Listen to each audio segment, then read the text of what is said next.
मैंने दुनिया भर में हर प्रकार के लोगों के साथ चमत्कार होते देखे हैं।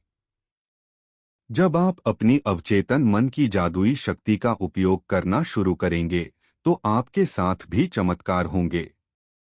यह पुस्तक आपको यह सिखाने के लिए डिजाइन की गई है कि आपकी आदत की सोच और मानसिक चित्र आपके भाग्य को आकार देते हैं, क्योंकि जैसा कोई व्यक्ति अपने अवचेतन मन में सोचता है, वैसा ही वह होता है।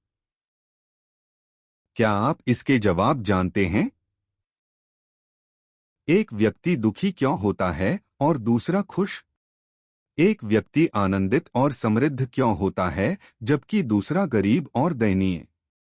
एक व्यक्ति भयभीत और चिंतित क्यों होता है और दूसरा विश्वास और आत्मविश्वास से भरा क्यों होता है? एक व्यक्ति के पास सुंदर, आलीशान घर क्यों होता है जबकि दूसरा गरीब बस्ती में न्यूनतम जीवन जीता है? एक व्यक्ति महान सफलता क्यों पाता है और दूसरा पूरी तरह असफल क्यों रहता है? एक वक्ता अत्युत्तम और बेहद लोकप्रिय क्यों होता है और दूसरा सामान्य और अप्रसिद्ध क्यों? एक व्यक्ति अपने कार्य या पेशे में प्रतिभाशाली क्यों होता है जबकि दूसरा जीवन भर मेहनत करता है लेकिन कोई सार्थक काम नहीं कर पाता? एक व्यक्ति को कथित अनचिकित्सा रोग से ठीक क्यों कर दिया जाता है और दूसरे को नहीं? इतने सारे अच्छे, दयालु धार्मिक लोग मानसिक और शारीरिक कष्टों का शिकार क्यों होते हैं? इतने सारे अनैतिक और अधार्मिक लोग सफलता और समृद्धि क्यों पाते हैं और स्वस्थ क्यों रहते हैं? एक महिला सुखी विवाहिता क्यों होती है और उसकी बहन बहुत दुखी और निराश क्यों? क्या इन सवालों का उत्तर आपकी सचेत और अवचेतन मन की क्रियाओं में छुपा है? निश्चित ही है। इस पुस्तक को लिखने का कारण। उपरोक्त सवालों और इसी प्रकार के कई अन्य सवालों के जवाब और स्पष्टता प्रदान करना ही इस पुस्तक को लिखने का उद्देश्य है। मैंने आपके मन के महान मौलिक सत्य को सबसे सरल भाषा में समझाने का प्रयास किया है। मेरा मानना है कि जीवन और मन के मूलभूत नियमों को सामान्य दैनिक भाषा में समझाया जा सकता है। आप पाएंगे कि इस पुस्तक की भाषा वैसी ही है जैसी आपके दैनिक समाचार पत्रों, वर्तमान पत्रिकाओं, आपके कार्यालयों, आपके घरों और कार्यशालाओं में होती है। मैं आपसे आग्रह करता हूं कि इस पुस्तक का अध्ययन करें और उसमें दिए गए तकनीकों को अपनाएं। मुझे पूर्ण विश्वास है कि आप एक चमत्कार करने वाली शक्ति को पा लेंगे जो आपको भ्रम, दुख, अवसाद और असफलता से ऊपर उठाएगी और आपकी सही जगह तक पहुंचाएगी, आपकी कठिनाइयों को हल करेगी, आपको मानसिक और शारीरिक बंधनों से मुक्त करेगी और आपको स्वतंत्रता, खुशी और मन की शांति के राजमार्ग पर ले जाएगी। आपकी अवचेतन मन की यह चमत्कार करने वाली शक्ति आपको रोगों से ठीक कर सकती है, आपको फिर से जीवंत और मजबूत बना सकती है। अपनी आंतरिक शक्तियों का उपयोग करना सीखकर आप भय की जेल का दरवाजा खोलेंगे और उस जीवन में प्रवेश करेंगे जैसा पॉल ने कहा है, परमेश्वर के पुत्रों की महिमा से भरी आजादी। चमत्कार करने वाली शक्ति को उजागर करना।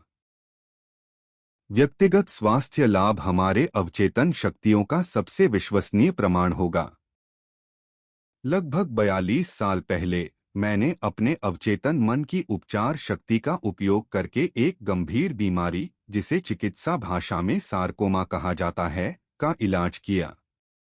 मैंने जो तकनीक अपनाई वह इस पुस्तक में विस्तार से बताई गई है और मुझे पूरा विश्वास है कि यह दूसरों को भी अवचेतन मन की गहराई में स्थित अनंत उपचार शक्ति पर भरोसा करने में मदद करेगी। मेरे एक चिकित्सक मित्र के माध्यम से मुझे अचानक यह एहसास हुआ कि वह सृजनात्मक बुद्धिमत्ता, जिसने मेरे सारे अंग बनाए, मेरे शरीर को आकार दिया और मेरा हृदय चलाया, अपनी ही रचना को ठीक भी कर सकती है। प्राचीन कहावत है, डॉक्टर घाव को बांधता है और भगवान उसे ठीक करता है। जब आप प्रभावी प्रार्थना करते हैं तो चमत्कार होते हैं। वैज्ञानिक प्रार्थना सचेत और अवचेतन मन के बीच सामंजस्यपूर्ण बातचीत है। जिसे किसी विशेष उद्देश्य के लिए वैज्ञानिक रूप से निर्देशित किया जाता है।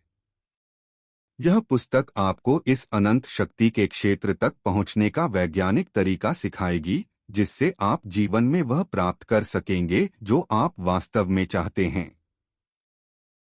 आप खुशहाल, पूर्ण और समृद्ध जीवन की कामना करते हैं। इस चमत्कार करने वाली शक्ति का उपयोग शुरू करें और अपने दैनिक कामों में इसे सहज बनाएं, व्यावसायिक समस्याओं का समाधान करें और पारिवारिक संबंधों में सद्भाव लाएं। सुनिश्चित करें कि आप इस पुस्तक को कई बार पढ़ें। कई अध्याय आपको यह बताएंगे कि यह अद्भुत शक्ति कैसे कार्य करती है और आप अपने भीतर छुपी हुई प्रेरणा और बुद्धि को कैसे निकाल सकते हैं। अवचेतन मन को प्रभावित करने की सरल तकनीक सीखें।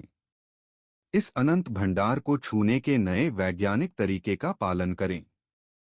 इस पुस्तक को ध्यानपूर्वक, गंभीरता और प्रेम से पढ़ें। खुद को इस अद्भुत सहायता का प्रमाण दें। यह आपके जीवन का एक महत्वपूर्ण मोड़ हो सकता है और मुझे विश्वास है कि होगा। हर कोई प्रार्थना करता है। क्या आप जानते हैं कि प्रभावी प्रार्थना कैसे करनी है? आपने आखिरी बार कब रोजमर्रा की गतिविधियों के हिस्से के रूप में प्रार्थना की थी? आपात स्थिति में, खतरे या समस्या के समय, बीमारी में, और जब मृत्यु नजदीक हो तो प्रार्थनाएं आपके और आपके मित्रों की ओर से निकलती हैं। अपने दैनिक समाचार पत्र को पढ़ें। खबरें आती हैं कि राष्ट्र भर में प्रार्थनाएं की जा रही हैं, एक बच्चे के लिए जो कथित अनचिकित्सा बीमारी से पीड़ित है, राष्ट्रों के बीच शांति के लिए, बाढ़ में फंसे खदान कर्मचारियों के लिए। बाद में खबर आती है कि जब बचाए गए तो खदान कर्मचारी कहते हैं कि वे बचाव का इंतजार करते हुए प्रार्थना कर रहे थे। एक हवाई जहाज के पायलट ने कहा कि उसने सफल आपातकालीन लैंडिंग करते हुए प्रार्थना की। निश्चित रूप से प्रार्थना संकट के समय एक हमेशा सहायक होती है, लेकिन आपको इसे अपनी जिंदगी का अभिन्न और रचनात्मक हिस्सा बनाने के लिए समस्या का इंतजार नहीं करना चाहिए। प्रार्थना के नाटकीय उत्तर सुर्खियों में आते हैं और प्रार्थना की प्रभावशीलता के गवाह होते हैं। बच्चों की कई साधारण प्रार्थनाओं, रोजाना भोजन पर धन्यवाद की सरल प्रार्थना, और वह भक्तिपूर्ण समर्पण जिनमें व्यक्ति केवल परमेश्वर के साथ संचार चाहता है, उनका क्या? लोगों के साथ मेरा कार्य मुझे प्रार्थना के विभिन्न दृष्टिकोणों का अध्ययन करने के लिए मजबूर करता है। मैंने अपने जीवन में प्रार्थना की शक्ति का अनुभव किया है और मैंने कई लोगों से बात की है जिन्होंने प्रार्थना की सहायता का आनंद लिया है। समस्या आमतौर पर यह होती है कि दूसरों को प्रार्थना कैसे करनी है, यह बताना कठिन होता है। मुसीबत में फंसे लोग तर्कसंगत सोच और कार्य करने में कठिनाई महसूस करते हैं। उन्हें एक आसान सूत्र की जरूरत होती है, एक स्पष्ट रूप से काम करने वाला पैटर्न जो सरल और विशिष्ट हो। अक्सर उन्हें संकट का सामना करने के लिए मार्गदर्शन की आवश्यकता होती है। इस पुस्तक की अनूठी विशेषता। इस पुस्तक की अनूठी विशेषता इसकी व्यावहारिकता है। यहाँ आपको सरल, उपयोगी तकनीकें और सूत्र प्रस्तुत किए गए हैं जिन्हें आप अपने रोजमर्रा के काम में आसानी से लागू कर सकते हैं। मैंने यह सरल प्रक्रिया दुनिया भर के पुरुषों और महिलाओं को सिखाई है और हाल ही में लॉस एंजल्स में एक विशेष कक्षा में हजारों लोग शामिल हुए, जहां मैंने इस पुस्तक के मुख्य बिंदुओं को प्रस्तुत किया। कई लोग 200 मील दूर से भी हर कक्षा के लिए आते थे। इस पुस्तक की विशेषताएं आपको इसलिए भी पसंद आएंगी क्योंकि ये आपको दिखाती हैं कि क्यों आप अक्सर प्रार्थना करने पर विपरीत परिणाम प्राप्त करते हैं और इसके कारण क्या हैं। मुझे दुनिया के विभिन्न हिस्सों से हजारों बार पूछा गया है, मैंने इतनी बार प्रार्थना की लेकिन कोई उत्तर नहीं मिला। इस पुस्तक में आप इस आम शिकायत के कारण पाएंगे। अवचेतन मन को प्रभावित करने और सही उत्तर पाने के कई तरीके इस पुस्तक को अत्यंत मूल्यवान और संकट के समय में हमेशा मददगार बनाते हैं। आप क्या मानते हैं? किसी वस्तु में आस्था ही प्रार्थना का उत्तर नहीं लाती। प्रार्थना का उत्तर तब आता है जब व्यक्ति का अवचेतन मन उसकी सोच या मानसिक चित्र पर प्रतिक्रिया करता है। यह आस्था का नियम सभी धर्मों में कार्य करता है और यही कारण है कि वे मनोवैज्ञानिक रूप से सही हैं। बौद्ध, ईसाई, मुस्लिम और यहूदी सभी अपनी प्रार्थनाओं का उत्तर पा सकते हैं, न कि विशेष संप्रदाय, धर्म, अनुष्ठान, विधि, मंत्र, बलिदान या दान के कारण, बल्कि केवल आस्था या मानसिक स्वीकृति और उस वस्तु के प्रति ग्रहणशीलता के कारण जिसके लिए वे प्रार्थना करते हैं। जीवन का नियम आस्था का नियम है और आस्था को संक्षेप में आपकी सोच कहा जा सकता है।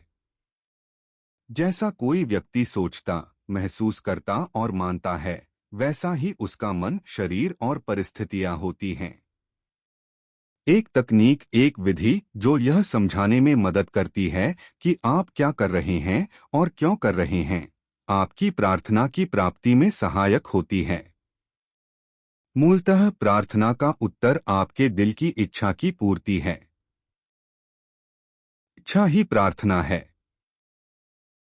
हर कोई स्वास्थ्य, खुशी, सुरक्षा, मानसिक शांति, सच्ची अभिव्यक्ति चाहता है, लेकिन कई लोग स्पष्ट और परिभाषित परिणाम प्राप्त करने में विफल रहते हैं।